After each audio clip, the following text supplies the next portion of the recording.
जी, अस्सलाम वालेकुम। अभी आप जो वीडियो देखेंगे तो उसमें आपको अंदाज़ा हो जाएगा कि जो गैर मुस्लिम है वो मुसलमानों के बारे में क्या सोचते हैं, क्या उनकी राय है और कितना उनकी स्टडी है हमारी बुक्स के मतलब, हमारे नबियों के मतलब। इससे आप अंदाज़ा लगा लें, हम अपने नबियों और अपनी किताब जो हम पे अल्लाह ताला ने नाज़िल की, हमें उनका उसका ही नहीं पता। जो बाकी आसमानी किताबें उनका तो खैर काम ही ज़्यादा है ना, हमें तो अपनी जो कुरान मजीद है उसके बारे में मुकम्मल पता नहीं है, और ना हमारे नबी के बारे में मुकम्मल इन्फॉर्मेशन है, और ना ही दीन के बारे में इंफॉर्मेशन है। तो आप ये देखें कि एक हिंदू है तो वो किस तरह हमारे दीन के बारे में वजाहत से बता रहा है कि ये वाली चीज़ें कुरान मजीद में मौजूद हैं, जे नबी वसल्लम ने इरशाद फरमाई हैं।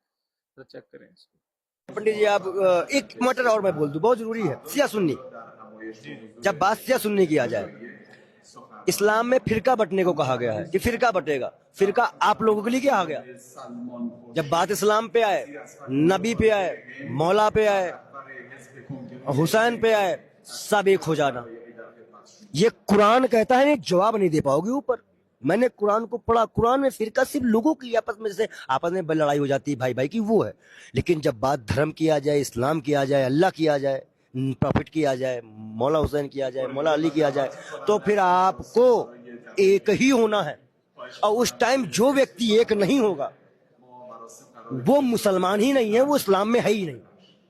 आज के टाइम पे जो भी ईरान का साथ नहीं दे रहा है, 56 कंट्रियां या जितने भी मौलाना है, जितने भी बादशाह हैं, सबके पास हुकूमत पैसा है। क्या मुंह दिखाओगे अपने नबी को? क्या मुंह दिखाओगे? आज मूसा और ईसा की उम्मतें एक होकर लड़ रही है आपके खिलाफ, और नबी की उम्मत सो रही है। लेकिन देख लो, नबी की एक उम्मत है और वो भी भारी पड़ गई है। सोचिए 56 से पूरी इकट्ठा हो जाए तो क्या होगा।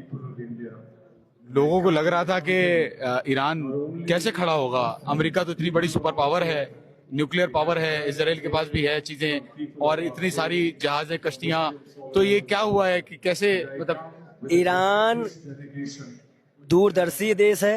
ईरान हुसैन को मानने वाले हैं। हुसैनियत कैसे खड़ी हो गई? 72 लोग करबला में लड़ रहे थे, यहाँ हजारों लोग सल्ट करता। हुसैनियत कैसे खड़ी हो गई?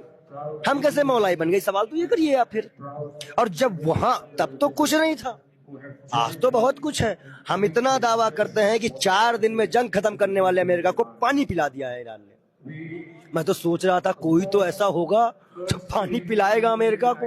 हमने देखा ईरान सामने आया। ईरान ने क्यों किया ऐसा मालूम है आपको? जो, फिर मैं कह रहा हूं, ईरान पूरी तरह से फॉलो कर रहा है करबला। जब मजलूमों में जुल्म हो रहा था, जब यजीद कह रहे थे कि आपको हमारी बैत में आना है, बैत स्वीकार करनी है न कल, तो मतलब आपको हमारी बात स्वीकार करनी है, हमारी बात मानिए। हमने कहा, उन्होंने कहा कि हम मौला की नबी की बात स्वीकार करेंगे, अल्लाह की बात स्वीकार करेंगे। उसी तरह यहाँ देख लीजिए आप, सेम ये पर्पस पे है। यहाँ भी वो कह रहे हैं मान लो। क्यों मान लेंगे? हम हुसैनी है, नहीं मानने वाले। जुल्म के आगे सर नहीं झुकाएंगे, सर कटा देंगे। हमारे मौला हुसैन ने सजदे पे सर दिया, हम उन्हीं के मानने वाले हैं। हम सर कटा देंगे लेकिन जालिम को जीतने नहीं देंगे। और जब तक हमारा अल्लाह हमारे साथ है, हम कभी नहीं हारेंगे, कभी नहीं हारेंगे, कभी नहीं हारेंगे।